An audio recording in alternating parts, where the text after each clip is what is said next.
அதாவது ஐயாவை சுத்தி சில துரோகிகள் இருக்கிறாங்க.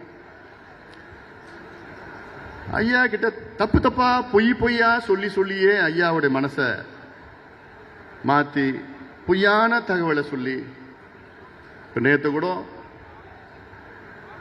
நம்ம சின்னம், நம்ம தேர்தல் ஆணையம் நமக்கு தான் அங்கீகாரம் கொடுத்து எல்லாமே இருக்குதால் அதையும் ஐயா கிட்ட பொய்ய சொல்லி நம்ம தான் வெற்றி பெற்றோம், நமக்கு தான் வந்துருச்சு, இப்படியெல்லாம் சொல்லிக்கிட்டு இருக்கின்ற இந்த துரோகிகள். அதுல ஒரு முக்கியமான துரோகி ஜி.கே. மணி.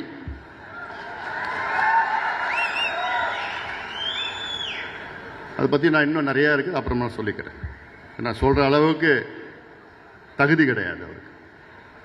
இந்த கூட்டத்தில் அவரை பற்றி பேசுகிறதுக்கு தகுதி கிடையாது, தகுதி இழந்துட்டார். ஏன்னா இதெல்லாம் நான் வேறு விதத்தில் சொல்கிறேன், ஏன்னா அதைத்தான் நான் மீடியாவில் போடுவாங்க நாளைக்கு.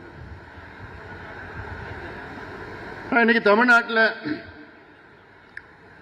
அனைத்து தரப்பு மக்களும் மீண்டும் சொல்கிறேன், அதிகமாக கோபமாக இருப்பது பெண்கள் தான், பெற்றோர்கள் பெண்கள் தான் இருக்கிறாங்க. தினம் சட்டம் ஒழுங்கு பிரச்சனை மட்டும் இல்லை, தினம் பெண்களுக்கு எதிரான ஒரு நிகழ்வு நடந்துட்டு இருக்கு, தினம் நடந்துட்டு இருக்குது. அதான் அவ்வளோ கோபத்தில் இருக்கின்றார்கள்.